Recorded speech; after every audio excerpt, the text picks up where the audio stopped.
लेकिन ये चांद तो लड़ाई लड़ना हिंदू नहीं जानता, लेकिन वोट डालना जान गया है। उस लड़ाई को वोट के रूप में लड़ेगा और 2024 में मोदी ही प्रधानमंत्री बनेगा।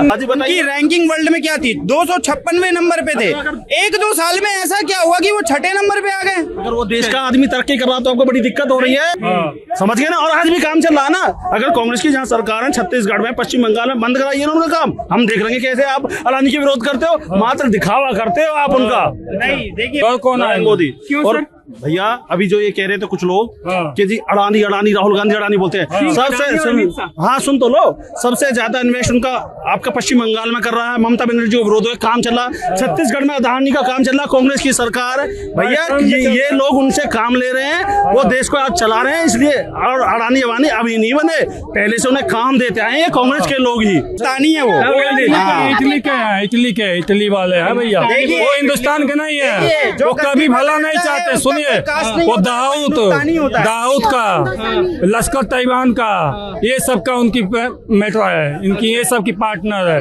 देश में दंगा करो और राजनीति करो। अंग्रेजों क्या सिखा गए हैं, हिंदू मुस्लिम लड़ाओ और राजनीति करते रहो। यही 70 साल कांग्रेस की डिवाइड एंड रूल कांग्रेस करती है। हाँ, जो अंग्रेजों ने बनाया ना, ये आज इन लोगों के माइंड में वही चल रहा है। ये प्राइवेटाइजेशन के देखिएगा, कुछ फायदे भी होते हैं और कुछ नुकसान। आप जैसे प्राइवेटाइजेशन कह रहे हैं, आप एक किसी सरकारी बैंक में के अंदर जाइएगा, 80,000 लेने वाला कर्मचारी आप खाता खुलवाने जाएंगे तो कह देंगे वहाँ पेंसिल पड़ी है, वहाँ पेन पड़ा, वहाँ 3 दिन घुमाएंगे। आप जाइए HDFC बैंक के अंदर, आप जाइए प्राइवेट बैंक के अंदर, वो आपके घर फोन करेगा, आएगा, खाता घर से खोल के जाएगा, आपको इतनी अच्छी सर्विस देगा। और कौन है? मोदी। क्यों और सर? भैया अभी जो ये कह रहे थे कुछ लोग कि जी अडानी अडानी, राहुल गांधी अडानी बोलते हैं। हाँ सुन तो लो, सबसे ज्यादा इन्वेस्ट उनका आपका पश्चिम बंगाल में कर रहा है। ममता बनर्जी को विरोध में काम चल रहा, छत्तीसगढ़ में अडानी का काम चल रहा, कांग्रेस की सरकार।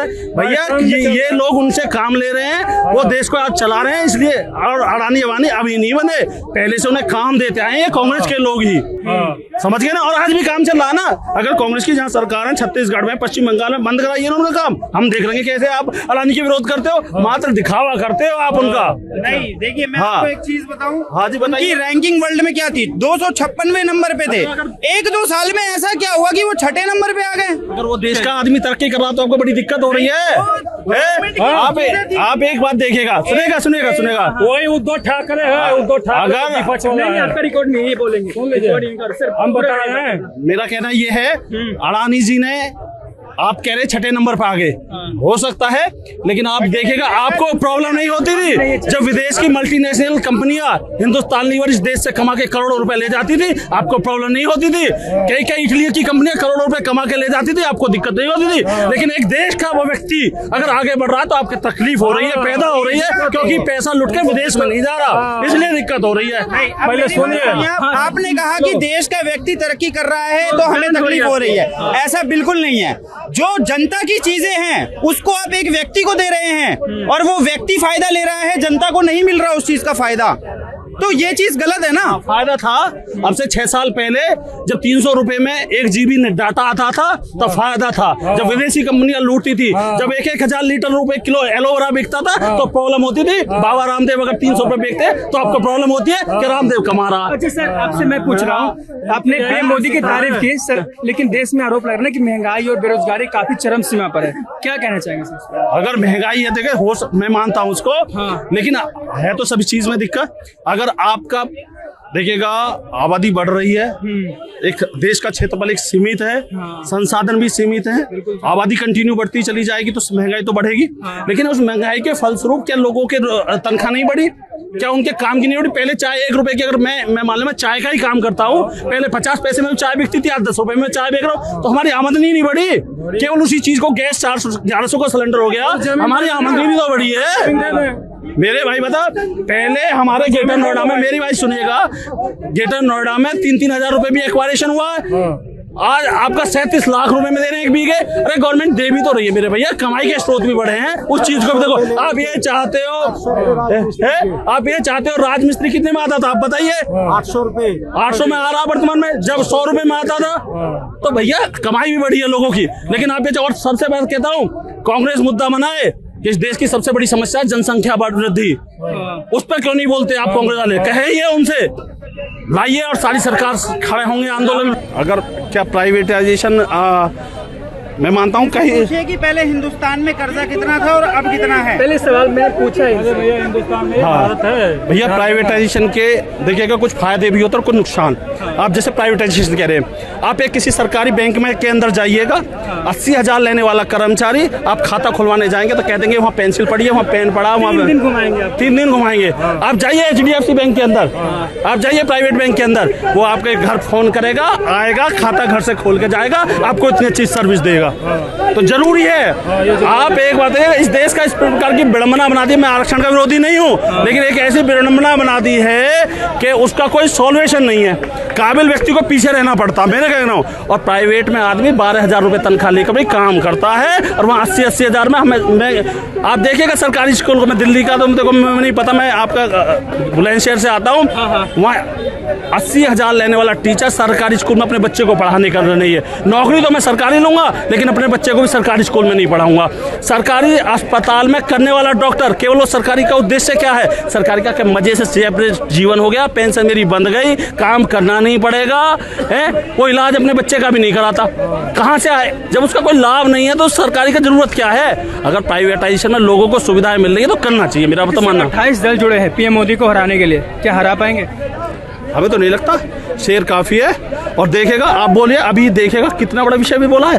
एक नुपुर शर्मा ने थोड़ी सी बात सच्चाई कह दी थी, पूरे विश्व में दंगा मच गया था, मुस्लिम देशों का झुकना बड़ा था। आज स्टालिन ये करा के हमारे सनातन धर्म को खत्म कर देगा। कीड़े मकोड़े से तुलना किया है। हैं और उस पर कोई बोलने को तैयार नहीं, जवाब देने के लिए नहीं तैयार। ये हमारी हिंदू धर्म की सहिष्णुता है, क्या भी है। लेकिन ये चांद तो लड़ाई लड़ना हिंदू नहीं जानता, लेकिन वोट डालना जान गया है। उस लड़ाई को वोट के रूप में लड़ाएगा और 2024 में मोदी ही प्रधानमंत्री बनेगा। लालू यादव तो बोलते हैं कि 300 सीट से हम ज्यादा लाने वाले हैं। तो सब आने वाला है, अरे आने वाला थोड़े दिन में सबको पता पड़ जाएगा। आप अभी, मैं तो ज्यादा नहीं कहता, आप यहीं का कंक्लूजन निकालिए, किसी पार्टी के लोग नहीं है, लेकिन यहाँ भी आपने काट लिया होगा तो कम से कम 90% लोग मोदी को प्रधानमंत्री चाहते हैं। देखिए, इन्होंने 2 चीजें कही। एक इन्होंने कहा कि प्राइवेटाइजेशन अच्छी चीज है, ठीक है। नहीं, आपने कहा कि अगर वहाँ पर जल्दी काम हो रहा है, सब आसानी से हो रहा है, तो प्राइवेट चीजें अच्छी हैं। तो मुझे एक बात बताइए, एयरपोर्ट प्रॉफिटेबल चीज थी गवर्नमेंट की, ठीक है, उसमें जो पैसा आता था वो जनता को जाता था।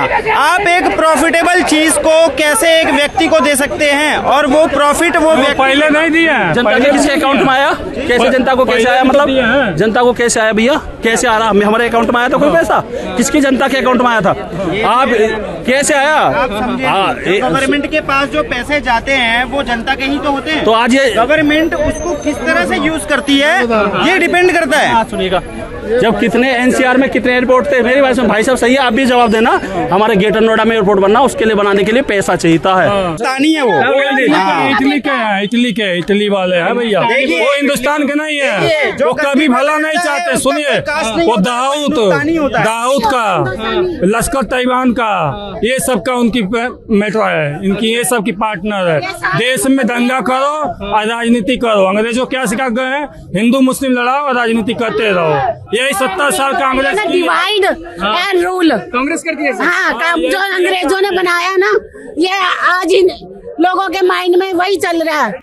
हम लोग देश को बांटो और राजनीति करो। 2024 में किसको वोट देने वाले कौन होगा PM? है, ये तो टाइम बताएगा भाई, लेकिन टाइम बताएगा कौन आएगा कौन नहीं आएगा, ये वक्त बताएगा। मैं क्या बताऊं? मेरे हिसाब से तो मोदी आएगा, वो बिल्कुल आएगा। 100% नरेंद्र मोदी भाई आएंगे। राहुल गांधी 2019 में जो चुनाव हुआ था कर्नाटक का, कितना बजट में हुआ था? अभी का जो चुनाव हुआ सबसे महंगा। 24 में कौन आने वाला है? मोदी जी आएंगे। जनता करे बाकी ऐसी तमाम जानकारियों के लिए बने रहे हमारे साथ। देखते रहिए द लोकसभा।